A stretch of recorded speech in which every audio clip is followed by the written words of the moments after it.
students were like caught unawares with a different approach to the testing and the assessment and the standard, and then they all sadly went back to CBSE teaching.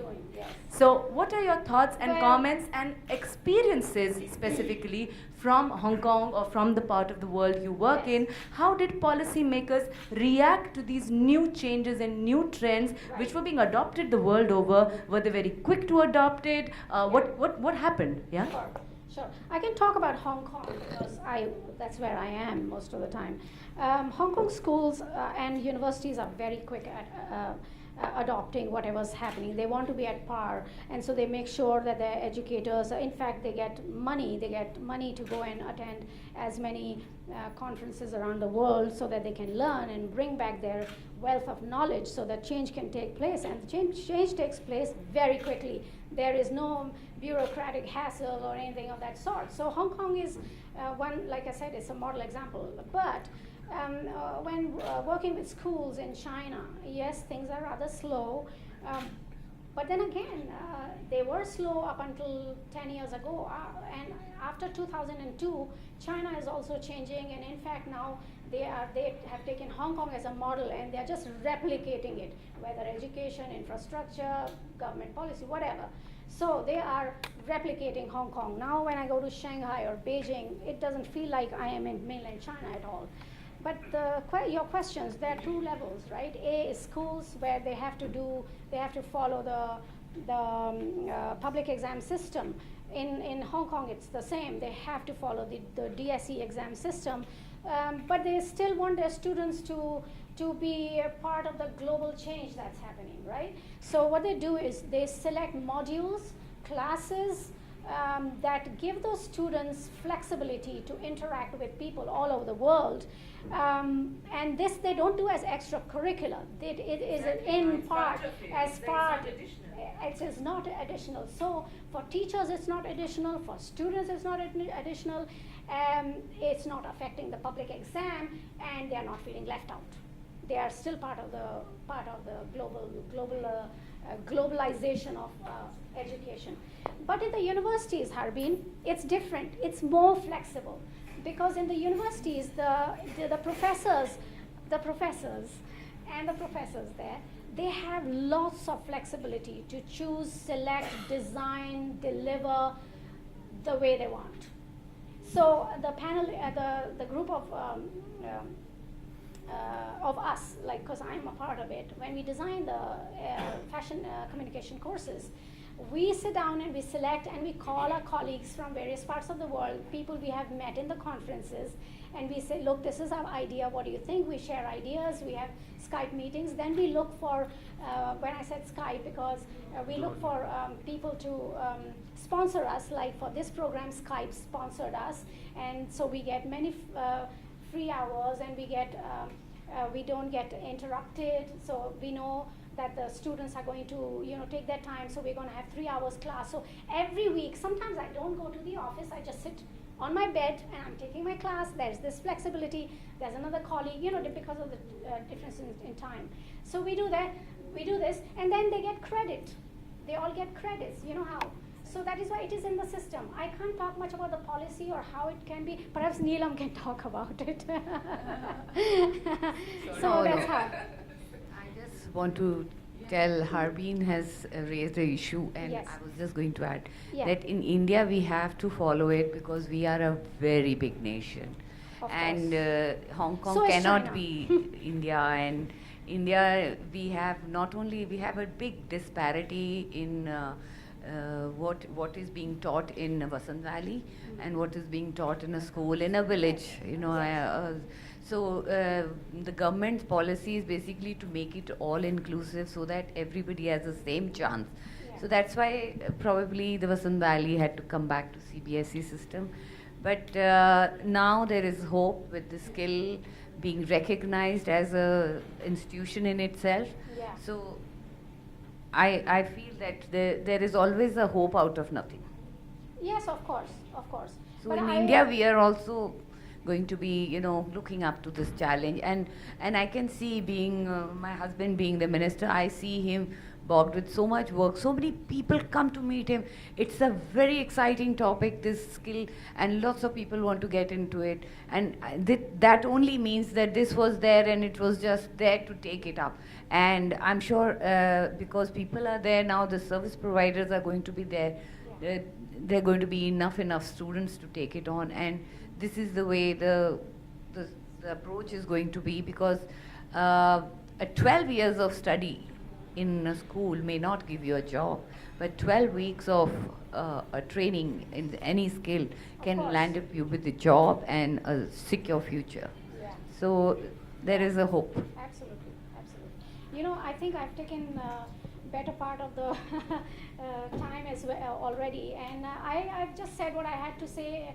Unfortunately, we did not. I am not sure what time it is right now because. No, Rita, you gave us where we can reach in India. You've given us a target where we, India, and where we are seeing that what is our ultimate goal. Yes. This is, I'm sure all the educationists are going to say that. Yeah, like because we. The way you have spoken about how faculty development is encouraged, Yes. and the kind of open environment and the open hand the faculty has, which is what we see abroad. When we used to go to university abroad, Yes. we never went by subject. We always went by professor.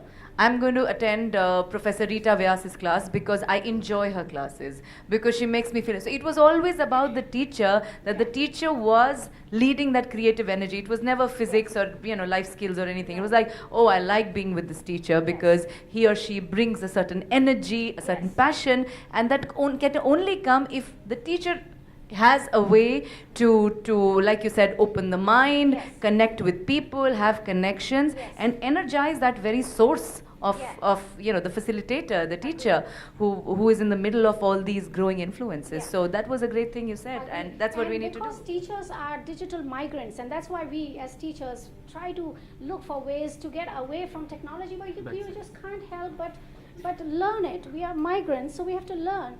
And whereas now we call millennials, all our students are in Hong Kong. I say they're millennials and neo-millennials, right? But you have to cope up with them. There's no way you can escape. That's it. So I think the skills development must start with the trainers.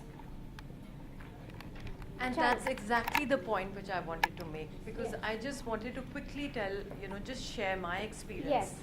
My kids are going to DPS RK-Puram. Yeah. And Sorry, you it's the still have most to speak traditional once. school I think the country Yeah. has in terms of the education system. Yes.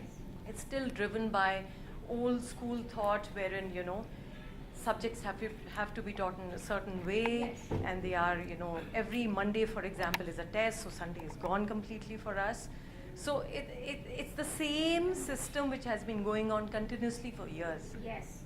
And I think more than what has been discussed, I mean, I think overall it's a great idea, but I feel that I think it's equally important that the teachers are trained as well, So on one hand, we have all the students who have, access to the net, and they are, able to interact with, they are able to make friends, they know what's happening in different parts of the world. Yes. But what about the teachers? And that's the thing which we also What need about to the capture. teachers, and what about their learning environments? Because when Exactly. they are at home or not even at home, in the classroom, sitting somewhere behind on another world, interacting with whoever on Facebook and checking all the things out, and what's happening in the classroom is totally different. So there's such a big disconnect. So they need to be trained as well. And I Yes. think we also need to have courses which can kind of get them up to speed to the 21st century where, Yeah. where they are compatible with each other. Exactly.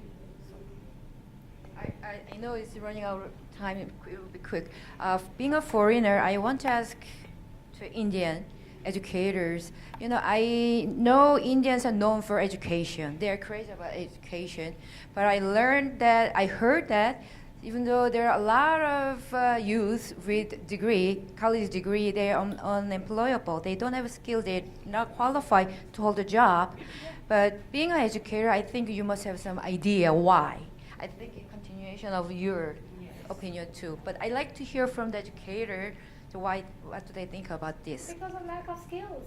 It's There only is lack of skills? There is a huge gap between I am not talking for all the colleges or universities, but by and large, and if it wasn't by and large, we wouldn't be talking about it. I think, pardon? Yes, I skipped a slide because we are running out of time, but I would have spoken about how the educators have to change themselves. And I just gave you one example that we as educators, we are all in our 40s, 50s. We are digitally migrants. We are not born in that age. So we're trying to catch up, speed up, but it's, you have to really change. Can I just give Yes, her a little yes. insight? Incidentally, I'm doing my PhD right now. I'm just completing in the next 2 months. And the topic of my PhD is ushering change and making higher education more beneficial for students in India through image management. Now, while I talk of these two things, which is image management and higher education, which are my two variables. You can finish. Okay.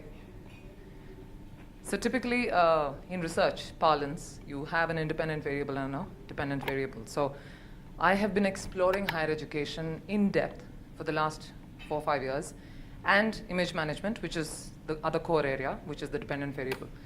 And a lot of things after doing intensive research, speaking to God knows how many stakeholders, how many colleges, how many students across, what has emerged are a few things. Right from the time we had Vedic education many centuries ago, there's been a slow transition, slow movement. Now, Vedic education supported Gandhiji's thought of education, which is everything to do with mind, body, and soul, and bringing them all together. That's what true Indian education started with, and that's what it continued for many years ago. And then, of course, we had the British rule and the colonization, and Thomas Babington, Macaulay,ism and all of that, that came in, and that changed that entire approach to the way education was being sought after, making it a little more colonial driven. So we actually kind of shook our roots from what we originally had as Vedic education and the education that promoted the mind, body, and soul as a wholesome unit. And now today, of course, we have a different trend. But for the last almost a century, unfortunately, there have been very few people who've been instrumental in trying to bring in some change in the way the curriculum has been going. More than often, we have resisted change, and I don't know the reason why. I don't think that we have answers to that. But regardless, the good thing is there are still some people who are kind of making changes, and they are educators and passionate with people who want to make that difference, because I am also on a mission to make a positive difference to the youth of this country. That's the reason I'm doing my PhD. The reason is, one, the change of syllabus is not keeping in pace with the growing changes in the industry. And that, I think, thankfully, especially the new government, which has come in play, and they have been very proactive. There have been people, like I said, but it's been a very marginalized kind of activity going on there. The attitude which has dawned into all of us as citizens of the country, even as parents, we are very happy to a large extent. I'm not speaking for everybody, I'm speaking for the larger population. We're very happy with that structure going, that okay, fine, rote learning hota hai, never mind, let the child learn. He or she gets his marks, he gets a good degree, goes abroad, blah, blah, blah, whatever. But somewhere down, I think we haven't yet strongly realized that gap that we are developing, not just people who are good, shall I say, rote masters, we have stopped cultivating good thinkers. And that's where that transition will happen. So I think people in education are looking at it. The government, in any case, is supporting it with its policies. But I think it will happen, because at least the starting point has happened in terms of realization of this change. So that's what I wanted to share. It's not that we are totally lost. We know where to go, but it's just that that path will take time to travel across. Thank you. Okay. We have 5 more minutes left, and there's one more person who has to speak. Oh, yeah.